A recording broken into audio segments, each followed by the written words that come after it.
لا إله إلا الله وحده لا شريك له وأشهد أن محمدا عبده ورسوله اللهم صل وسلم على سيدنا محمد وعلى آله وصحبه أجمعين.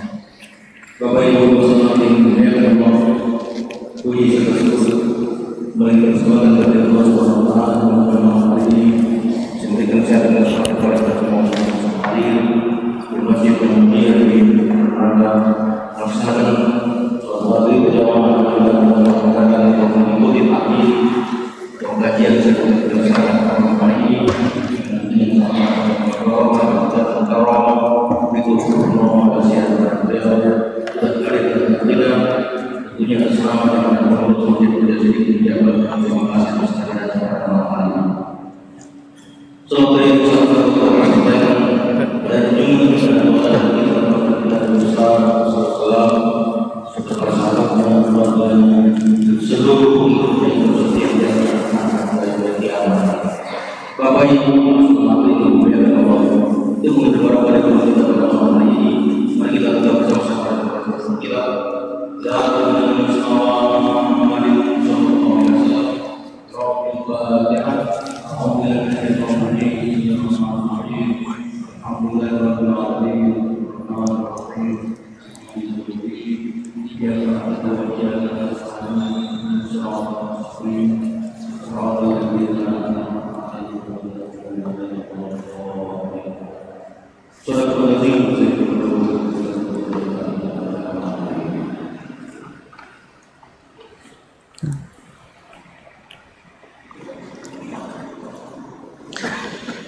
Bismillahirrahmanirrahim.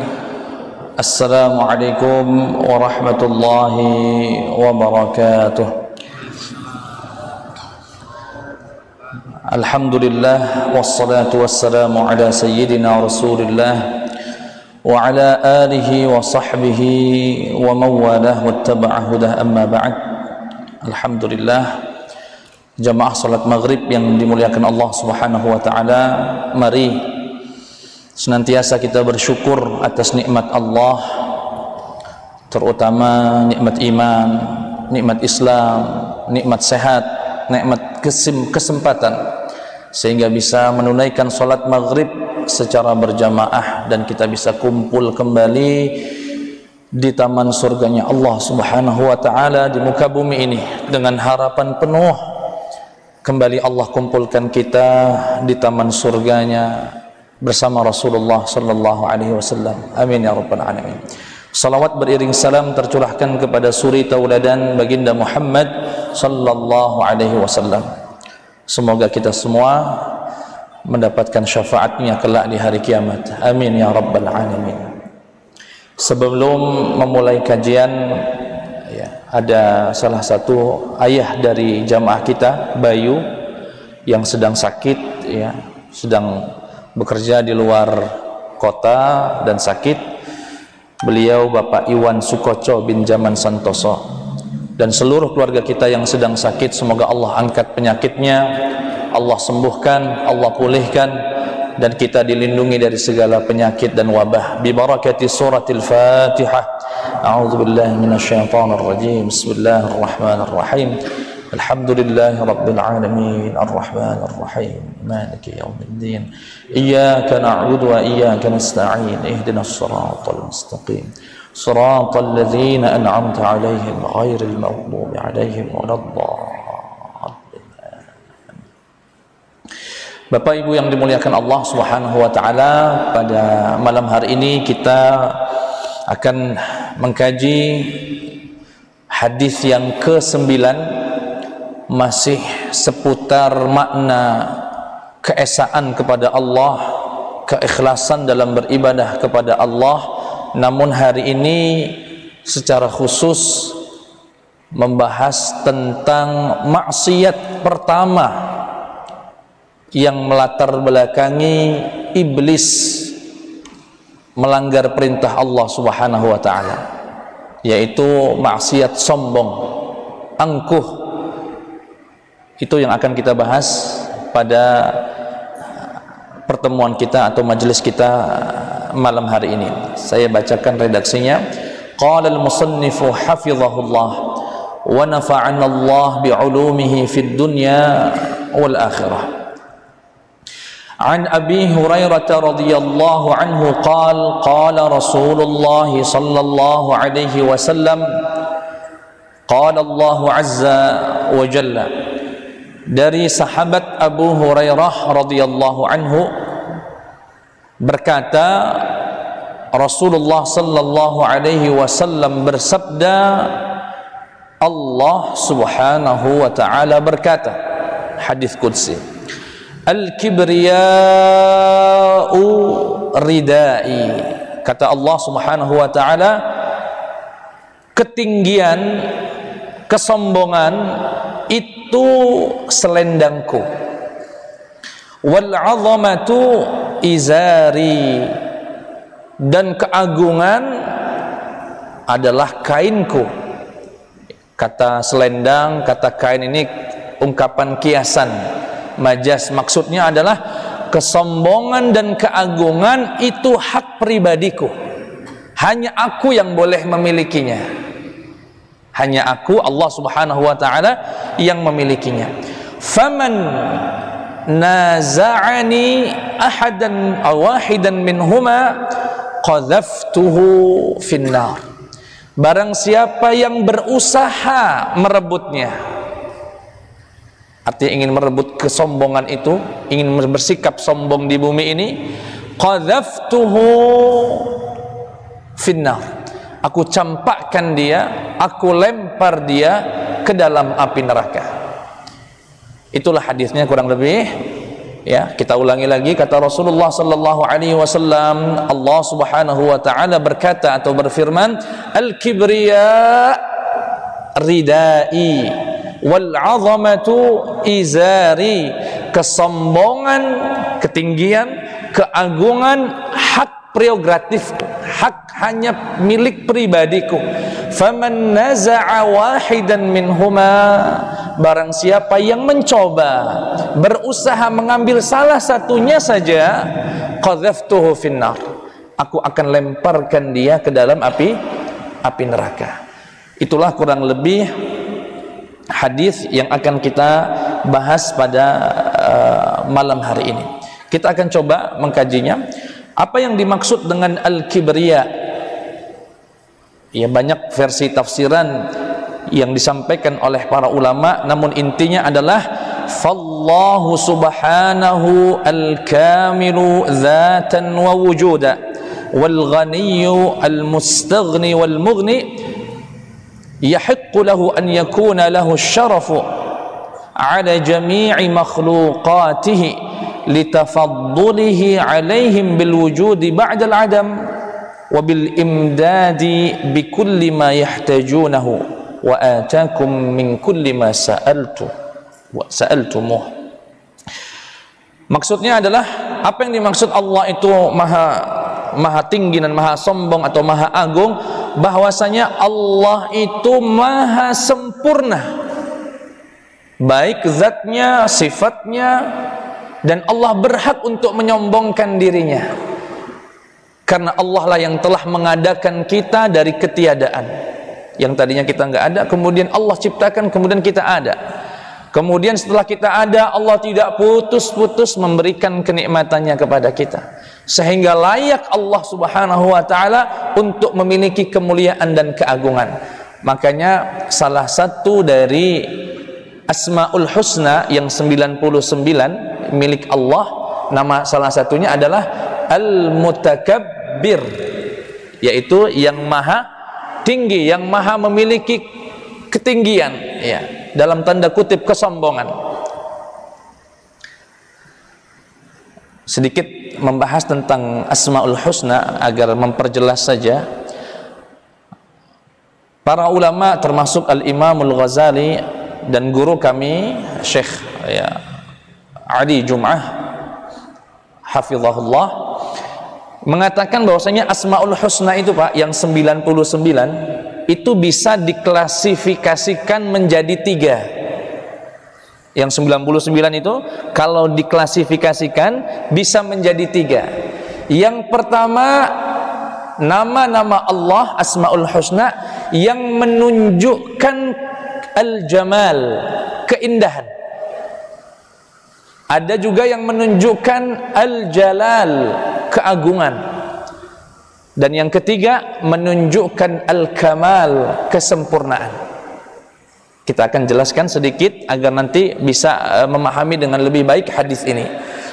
Jadi ada nama-nama Allah, Asmaul Husna, yang klasifikasinya masuk dalam bagian al-jamal, keindahan. Contoh, Ar-Rahman, yang maha rahman, yang maha kasih, Ar-Rahim, yang maha penyayang, Al-Jamil, yang maha indah, Al-Latif, yang maha lembut, Al-Afu, yang maha memberi maaf, Al-Ghafur, yang maha memberi maghfirah. Ini semua nama-nama Allah yang masuk dalam kategori keindahan. Apa yang harus kita lakukan sebagai hamba Allah? Berakhlak seperti akhlaknya Allah Subhanahu wa ta'ala. Artinya apa? Kita diminta untuk menjadi orang yang rahman juga, penyayang juga, yang lembut juga, memberi maaf juga. Jadi asma'ullah, nama-nama baik Allah yang pertama, yaitu yang al-jamal, yang mengandung keindahan, kita diminta untuk menirunya semampu kita. Yang kedua, nama-nama Allah Asmaul Husna yang masuk dalam kategori al-jalal, keagungan. Contohnya ini, al-mutakabbir, al-qahar, al-jabbar, yang maha memaksa, yang maha kuasa secara mutlak, al-muntaqim, yang maha membalas. Yang begini jangan ditiru. Yang jalal bukan untuk ditiru. Lalu untuk diapa? Untuk disegani, untuk membuat kita ta'alluq kepada Allah. Artinya tidak berani meremehkan Allah, karena Allah nanti muntaqim, akan membalas. Allah itu al-jabbar, Allah itu al-qahar. Jangan main-main dengan maksiat kepada Allah. Artinya nama-nama Allah yang satu ini tidak untuk ditiru kita, tapi untuk membuat kita ta'alluq kepada Allah, bergantung kepada Allah. Karena kita tahu Allah maha tinggi sehingga kita yang lemah, Allah maha kuasa, maha memaksa sehingga kita minta ampun kepada Allah, takut dari segala ancamannya. Itu asma'ullah al-husna yang mengandung makna al-jalal, keagungan. Kita diminta untuk ta'alluq bih. Yang ketiga, nama-nama Allah yang mengandung kesempurnaan. Apa yang diminta dari kita, dari manusia, dari hamba Allah? Mengimaninya sepenuhnya, secara mutlak. Contohnya apa nama Allah yang mengandung kesempurnaan? Huwal awwal wal zahir wal batin wal zahir wal batin. Allah adalah yang pertama dan tidak ada yang sebelumnya. Bahkan Allah sudah ada sebelum kata ada itu ada. Itulah Allah al-awwal, al-bidayatu, al-awwalu bilal bidayah, yaitu yang awal tanpa permulaan. Kalau kita ini kan ada, diawali dengan ketiadaan baru ada. Kalau Allah ada mutlak sebelum semuanya ada, bahkan sebelum kata ada itu ada. Apa yang diminta dari kita? Mengimaninya. Wal akhir, Allah yang paling akhir. Artinya apa? Al-baqi, yaitu yang kekal abadi, la nihayata lahu, tidak ada akhirnya, tidak akan berakhir abadan. Ini nama-nama Allah yang mengandung makna al-kamal, yaitu kesempurnaan. Jadi 99 Asmaul Husna itu kalau diambil intisarinya, ada yang mengandung al-jamal, keindahan, kita diminta untuk menirunya, seperti Rahman, maha ampun, maha kasih, maha lembut. Atau yang kedua mengandung makna al-jalal, menunjukkan ketinggian dan keagungan Allah untuk membuat kita tagun dan tidak bermaksiat kepadanya. Dan yang ketiga mengandung makna al-kamal, di mana kita diminta untuk mengimani dan meyakininya. Nah, al-mutakabbir ini salah satu dari asma, nama-nama baik Allah yang untuk kita takut, membuat kita takut kepada Allah. Dan perlu diingat, bedanya takutnya manusia kepada Allah dengan takutnya manusia dengan manusia yang lain menurut Syekh Abdullah bin Bayyah, kalau takutnya kita kepada manusia itu membuat kita jauh, menghindar, lari, kabur, takut. Ada preman, ada pembegal, ada macam-macam, membuat kita kemudian lari dan menjauh. Berbeda dengan rasa takutnya kita kepada Allah, membuat kita justru ingin dekat kepadanya, justru ingin membuat kita dekat. Kita takut azab Allah, bukan menjauh, justru malah mendekat kepada Allah subhanahu wa ta'ala. Dan Allah menyebutkan al-kibriya'u ridai wal 'azamatu izari, kesombongan dan keagungan itu hanya milikku. Sehingga kita kemudian diminta Allah subhanahu wa ta'ala untuk mendekat kepada Allah subhanahu wa ta'ala. Dengan apa kita mendekat? Dengan satu hal saja, dengan menjadi hamba yang seutuhnya. Al-ubudiyah, menghamba kepada Allah subhanahu wa ta'ala. Maksudnya, di mana kita, yani ammal insanu fahuwa naqisun zatan biftiqarihi ila Allah wa naqisun wujudan liftiqarihi fi wujudihi ila ijadillahi ta'ala lahu wa huwa makhluqun mahdudun dha'ifun. Di mana ya, kita sebelaku manusia, ketika kita tahu Allah maha besar, maha agung, maka dan itu hanya milik sang pencipta, maka kita yang diciptakan Allah ini hanya diminta untuk merendah, untuk menghamba kepada Allah subhanahu wa ta'ala. Apa maksud makna menghamba ini? Dan ini maknanya cukup luas. Di antaranya ya, kalau kita punya kelebihan harta, ya tidak pernah merasa, ya Allah, itu semua dari Allah subhanahu wa ta'ala. Yang punya ketampanan juga begitu, ini semua dari Allah subhanahu wa ta'ala. Yang punya badan yang baik, jabatan yang tinggi, otak yang cerdas, semuanya menganggap itu semua dari Allah subhanahu wa ta'ala. Untuk merendah, nggak pernah sombong, ya, dari Allah subhanahu wa ta'ala. Nah, makna menghamba itu adalah lawan kata dari kesombongan itu sendiri. Artinya orang yang sombong itu berarti tidak menghamba kepada Allah. Orang yang sombong itu artinya tidak menghamba kepada Allah. Kalau tidak menghamba kepada Allah, tidak merendahkan dirinya kepada Allah, artinya ia telah bermaksiat kepada Allah subhanahu wa ta'ala. Nah, agar memperjelas, lalu yang dimaksud sombong itu apa, Pak Ustaz?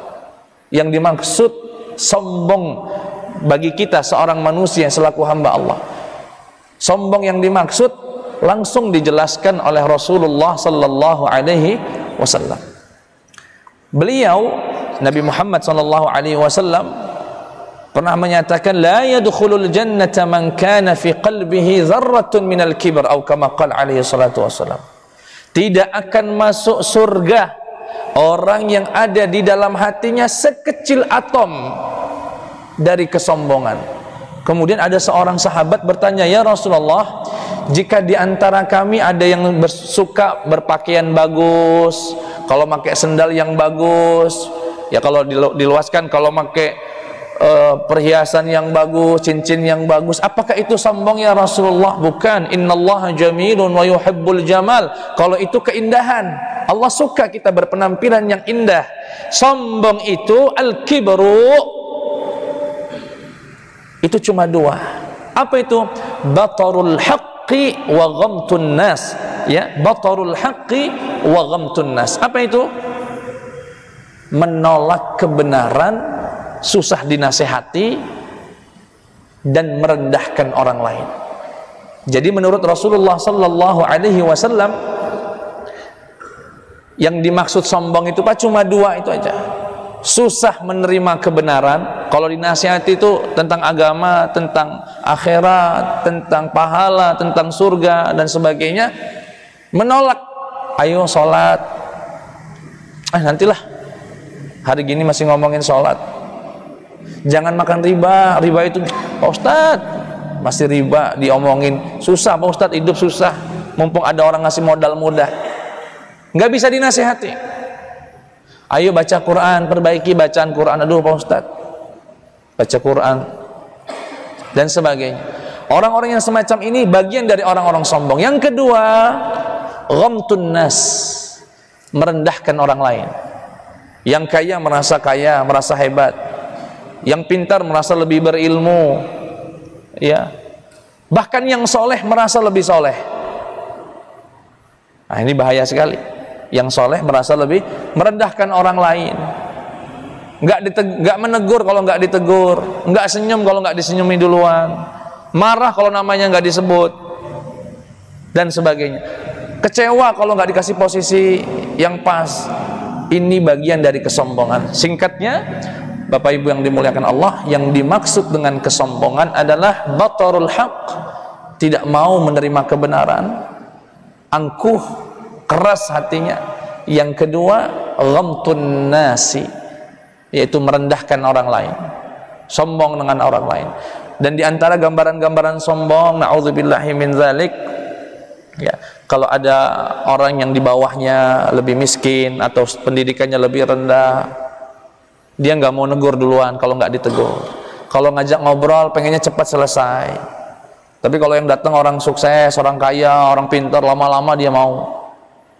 Ini salah satu benih-benih makna kesombongan. Na'udzubillahi min dzalik.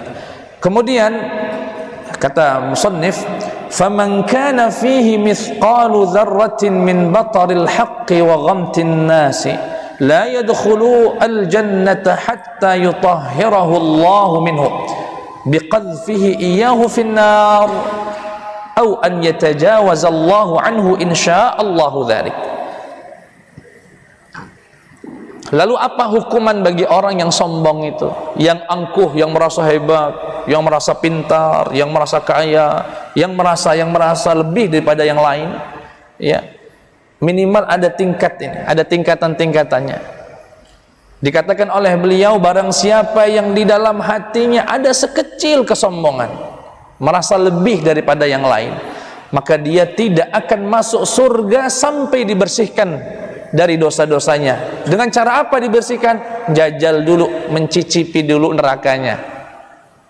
Nyicip neraka, transit dulu ke neraka. Ya semoga aja nggak delay, ya nggak terlambat, langsung masuk surga. Atau dimaafkan sama Allah kalau Allah berkehendak. Ini yang paling ringan dari sombong. Jadi orang yang sombong, yang kecil sombongnya, itu paling ringan, ya nanti nyicip sedikit neraka. Tapi ingat, sedikitnya neraka itu ribuan tahun. Satu harinya itu 1000 tahun di akhirat. Lama.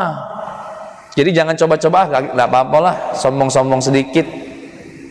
Cuma jajal sedikit. Oh, sedikitnya neraka itu, na'udzubillahi min dzalik, membuat orang yang paling nikmat di dunia ini pernah mengatakan tatkala ia merasakan neraka, pernahkah kamu merasakan nikmat di dunia? Kata dia, nggak pernah.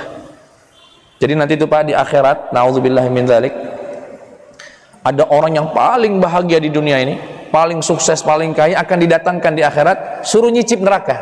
Begitu nyicip neraka, ditanya, pernah merasakan nikmat nggak di dunia? Nggak pernah. Setelah merasakan, artinya sekecil nikmatnya neraka itu membuat dia lupa segala nikmat di dunia itu. Saking dahsyat dan luar biasanya api neraka. Nah, ini orang yang naudzubillah ada kesombongan di dalam hatinya. Kata Allah, kata beliau Syekh Muhammad Awamah hafizahullah, akan menyicipi neraka. Allah bersihkan dulu dosanya. Kenapa? Allah nggak mau masuk orang yang telah mengambil hak Allah ke dalam surga. Suruh bersihkan dulu, dimasukkan dan ke dalam api neraka. Atau ada sebagian di antara mereka yang akan dimaafkan tanpa harus mencicipi neraka. Ini derajat yang paling ringan. Yang agak sedikit lebih mengerikan adalah kesombongannya orang soleh. Kesombongannya orang soleh dalam tanda kutip, ya, bukan Pak Soleh, ya, orang soleh. Apa itu? Wa man ta'azama 'alan nasi wa ra'a nafsahu khairan minhum fi ilmin aw 'amalin wa taqwa fa huwa dunahum wa ashadduhum taqsira. Orang yang merasa lebih soleh, merasa lebih berhak masuk surga, merasa lebih berilmu, merasa lebih bagus bacaannya, merasa lebih luas wawasannya, ini naudzubillah lebih besar azabnya kelak di hari kiamat dibandingkan orang yang tadi melakukan kesombongan namun bukan dalam kesolehan saja, dia cuma sombong dengan hartanya saja, sombong dengan jabatannya saja. Kalau ini sombong dengan solehnya, dan ini biasanya tidak terlihat karena tempatnya ada di samar sekali. Bahkan orang soleh sendiri itu tadi nggak sadar kalau dia itu memiliki penyakit tersebut. Nah, orang ini naudzubillah, ya, sholat mah sholat, haji mah haji, tapi kalau sudah haji marah kalau nggak dipanggil Pak Haji. Ya, di undangan nggak disebut nama hajinya marah dia. Undangan apa ini? Haji, susah-susah naik haji nggak disebut gelarnya misalnya. Ya, ini juga mendapatkan azab neraka lebih daripada yang tadi. Bahkan Imam Ibnu Athaillah, dan udah mungkin beberapa kali kami sebutkan, mengatakan ketaatan yang membuat dia sombong, ya, atau kemaksiatan yang membuat dia malu di hadapan Allah lebih baik daripada ketaatan yang membuat dia sombong, membuat dia merasa lebih. Ma'siyatun awrathat dhullan wa inkisara khairun min ta'atin awrathat izzan wastikbara. Kemaksiatan yang membuat dia malu di hadapan Allah, merasa bersalah di hadapan Allah, kemudian dia minta maaf sama Allah, itu lebih baik daripada ketaatan tapi membuat dia merasa lebih daripada yang lain, merasa lebih tinggi, merasa lebih berhak mendapatkan surga daripada yang lain. Na'udzubillahi min dzalik.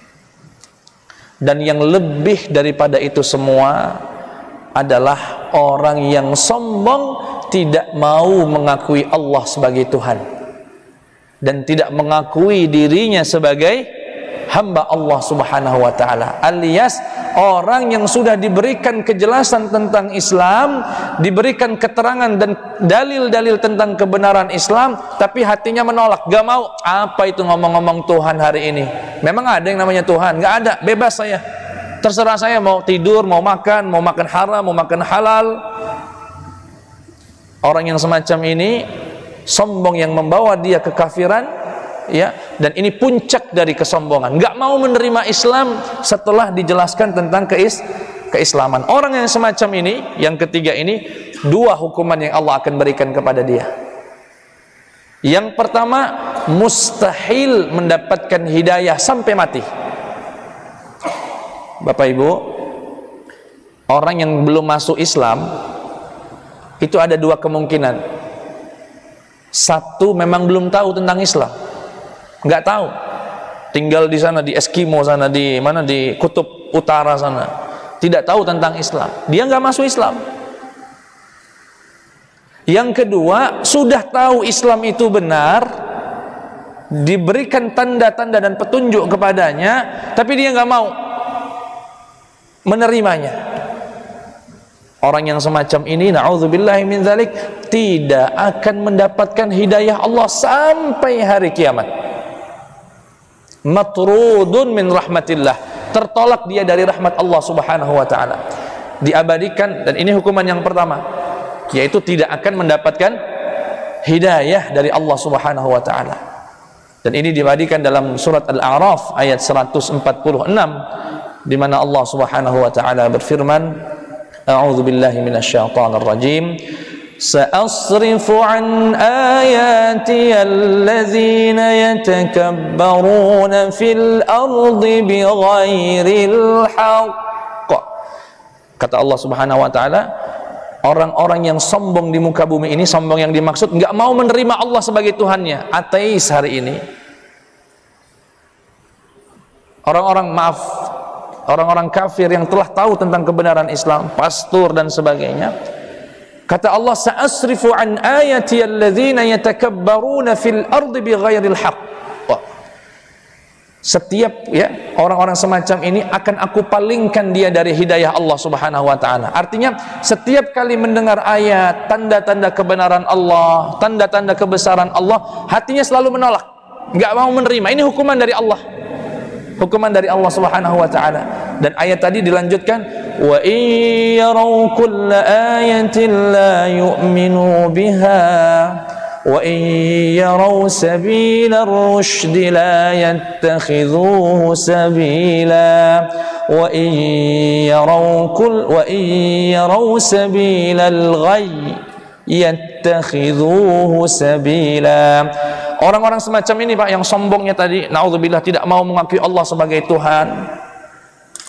Setiap kali diingatkan, Bapak ayolah masuk Islam, Bapak kan sudah tahu, kamu ini hari gini kok masih ngomongin Tuhan. Gak ada Tuhan. Semua ini semua berjalan dengan kehendak kita manusia. Kita bebas sebebas-bebasnya. Nanti kalau mati gak ada hari kiamat, gak ada. Kita lebur ya sudah, lebur saja. Gak ada pembalasan, gak ada hisab, gak ada. Orang semacam ini kata Allah, wa iyyaraw kulla ayatin la yu'minu biha. Setiap kali diperlihatkan ayat Allah, panas kupingnya, gak mau menerima, menolak. Tapi kalau dikasih jalan yang jahat, jalan yang buruk, segera mereka mengambil kebaikan. Wa iyyaraw sabilar rusydi la yattakhidhuhu sabila. Kalau ada jalan yang baik, yang benar, yang lurus, enggak mau diambil. Kalau ada jalan yang buruk, langsung diambilnya sebagai jalan hidupnya. Ini hukuman yang pertama bagi mereka yang sombong, tidak mengakui Allah sebagai Tuhan. Na'udzubillahi min. Ya, alhamdulillah kalau kita ini insyaallah Muslim, sudah menerima Allah, yakin Allah Tuhan kita, Nabi Muhammad utusan Allah, dan kita adalah hamba Allah yang fakir. Insya Allah yang akan kami jelaskan ini tidak termasuk kita di dalamnya. Amin ya rabbal alamin. Hukuman yang kedua, masuk neraka dan kekal di dalamnya. Enggak dicuci seperti tadi kemudian masuk surga. Ini masuk neraka dan kekal di dalamnya. Kekal di dalamnya. Dalam surat Al-A'raf juga Allah Subhanahu wa taala menyatakan tentang orang yang semacam ini dalam ayat ke-40, ya. Innal ladzina kadzdzabu biayatina wastakbaru 'anha la tufattahu lahum abwabus samaa wa la yadkhuluna al-jannata hatta yalijal jamalu fi sammil khiyat. Orang-orang yang mendustai ayat-ayat Allah, setiap kali dipetunjukkan tentang kebenaran Allah, tentang kebenaran Islam, ya, dia mendustainya dan sombong, enggak mau menerima. Apa hukumannya ya Allah? La tufattahu lahum abwabus sama. Nanti saat rohnya diangkat ke langit, malaikat tidak mau membukakan pintu langit. Dilemparkan dia ke bumi, seakan-akan terombang-ambingkan oleh angin. La tufattahu lahum abwabus sama wala yadkhuluna al-jannata hatta yalijal jamalu fi sammil khiyat, dan tidak akan masuk surga sampai seekor unta memasuki lubang jarum. Artinya mustahil ada unta bisa masuk lubang itu, artinya kekal dia di dalam api neraka. Na'udzubillahi min dzalik. Itu kesombongan yang puncak, yaitu orang-orang yang sudah dijelaskan tentang kebenaran Allah, dijelaskan tentang kebenaran Islam, diberikan tanda-tandanya, dalil-dalilnya, tapi mereka hatinya angkuh, nggak mau menerima ya kebenaran agama kita. Na'udzubillahi min dzalik.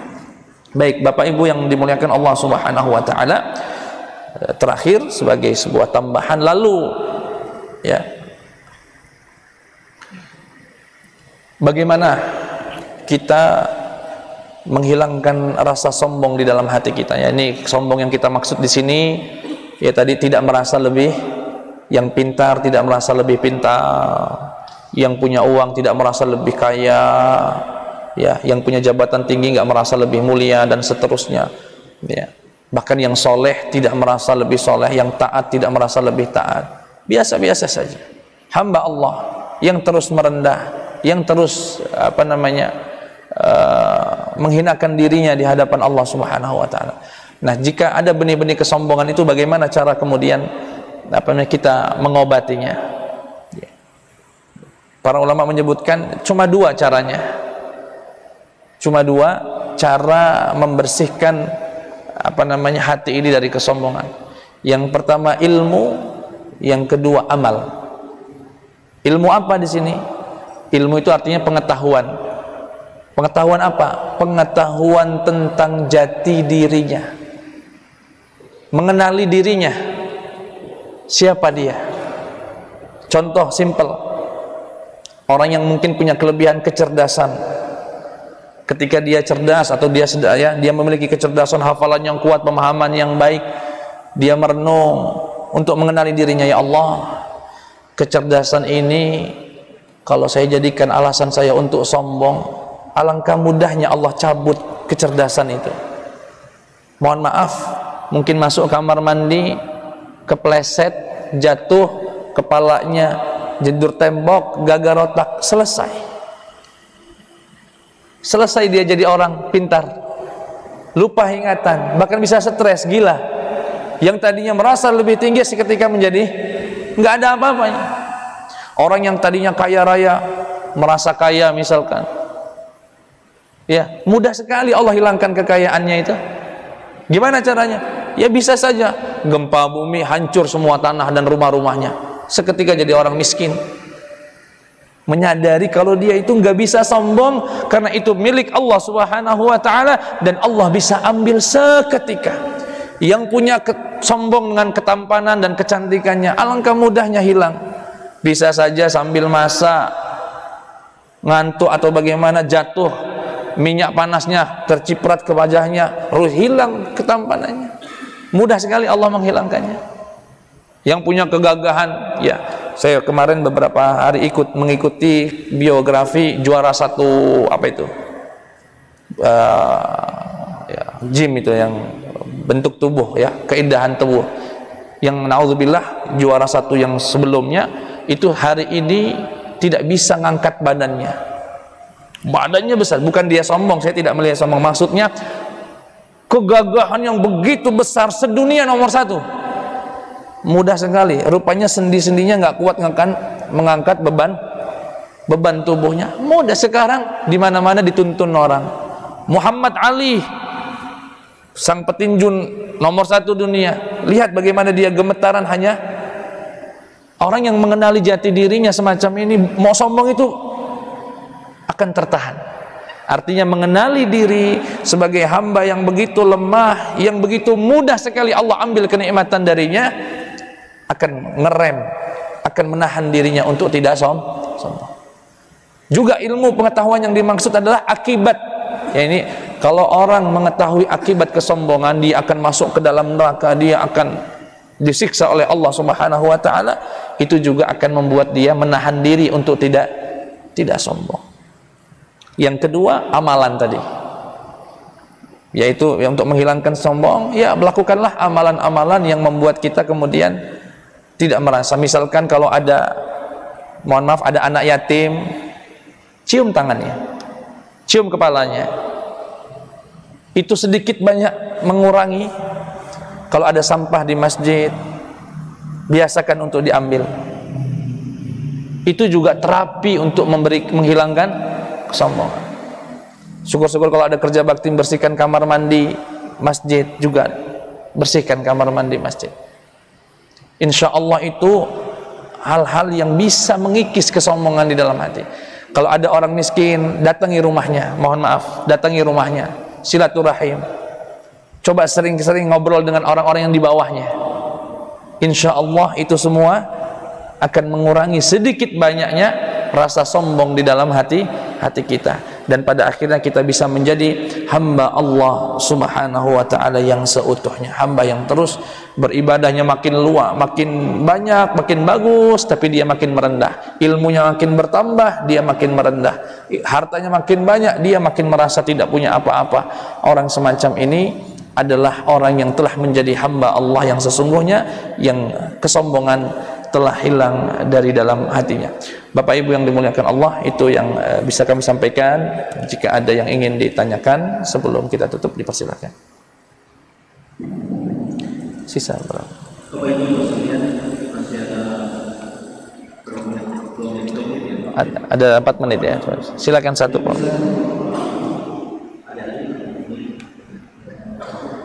Baik, materi sebelumnya mau menjadi pengalaman ini. Jalan.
bisa diterima oleh dia.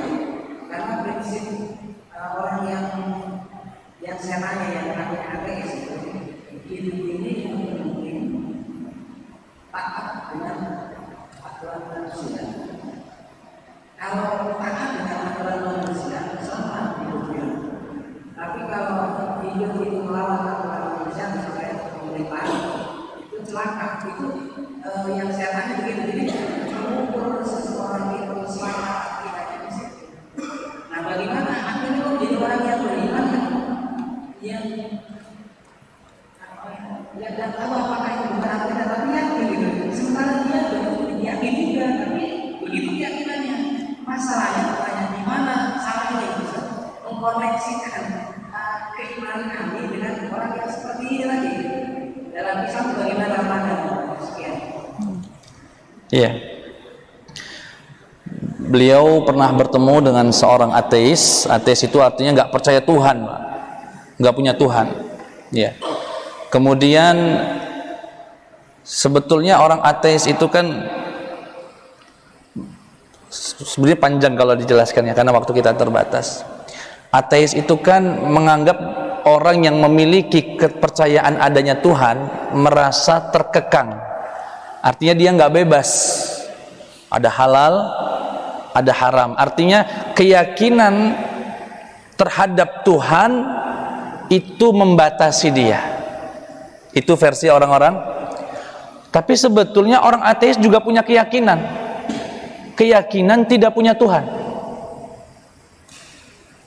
Artinya dia juga terkekang dengan keyakinannya sendiri. Tidak punya. Itu juga keyakinan. Cuma keimanan dia, keimanan tidak punya. Ya, meski dia tidak bahasakan itu iman, tapi itulah keyakinan dia. Seperti tadi antum sampaikan, dia yakin kalau manusia itu intinya menaati perintah kesepakatan atau aturan manusia. Artinya dia juga memiliki keyakinan, cuma beda keyakinan. Saya yakin punya Tuhan, dia yakin tidak punya Tuhan. Nah, sekarang kita buktikan saja. Nah, ini perdebatannya kemudian melebar, memanjang tentang teologi, tentang akidah, bagaimana kita seorang muslim membuktikan kebenaran Islam. Nah, insya Allah kapan-kapan ada waktu yang lebih luas kita bisa lebih jelaskan. Namun dalam waktu yang terakhir ini saya ingin sampaikan, Pak, Ibu, jangan sampai ada kepikiran begini. Ada orang kafir baik, berbuat baik, dia nggak percaya Tuhan, tapi ujung-ujungnya masuk. Ada orang muslim nggak pernah buat baik tapi masuk surga. Sekilas itu memang tidak adil. Sekilas tidak adil, padahal itu sangat adil sekali. Dan ini penjelasannya cukup luas. Saya hanya ingin menyampaikan yang masuk ke dalam neraka dan kekal di dalamnya itu orang yang memiliki 3 ketetapan. Yang masuk neraka dan kekal. Selain daripada itu tidak. Siapa mereka? Baligh. Artinya kalau orang kafir tidak baligh, surga insyaallah. Ninggal sebelum balik surga. Berarti harus balik dulu. Berakal. Artinya kalau ada orang kafir, orang ya keluarganya kafir dan sebagainya, ya bukan dari lahir rahim orang muslim, kemudian dia balik tapi gila sampai meninggal, ini juga tidak masuk neraka, masuk surga insyaallah menurut mayoritas ahli sunnah wal jamaah. Yang ketiga, nah ini yang penting ini. Jadi harus akil, harus baligh, harus sudah dijelaskan tentang kebenaran Islam. Telah sampai kepadanya penjelasan tentang, kalau dia nggak mendapatkan penjelasan tidak dihisab oleh Allah. Contoh, ada orang akil, berakal, baligh, tinggalnya di Venezuela sana, di Peru atau di di Kutub Utara, nggak pernah dengar Islam. Orang ini kalau meninggal nggak masuk neraka. Orang nggak dapat penjelasan tentang Islam, Allah nggak akan nuntut itu. Yang masuk neraka itu yang mana, Pak Ustadz? Yang kekal ini sudah akil, sudah baligh, sudah dijelaskan kebenaran Islam dan cukup penjelasan itu, tapi dia nggak mau menerimanya. Inilah yang akan kekal dan abadi di dalam neraka. Na'udzubillahi min dzalik. Sekali lagi, yang kekal di dalam neraka adalah mereka yang akil, berakal, yang baligh, yang telah dijelaskan tentang kebenaran Islam, namun ia angkuh dan sombong untuk menolaknya. Akhirul kalam, kita tutup dengan doa kafaratul majlis. Subhanakallahumma bihamdika asyhadu an la ilaha illa anta astaghfiruka wa atubu ilaik. Wassalamualaikum warahmatullahi wabarakatuh.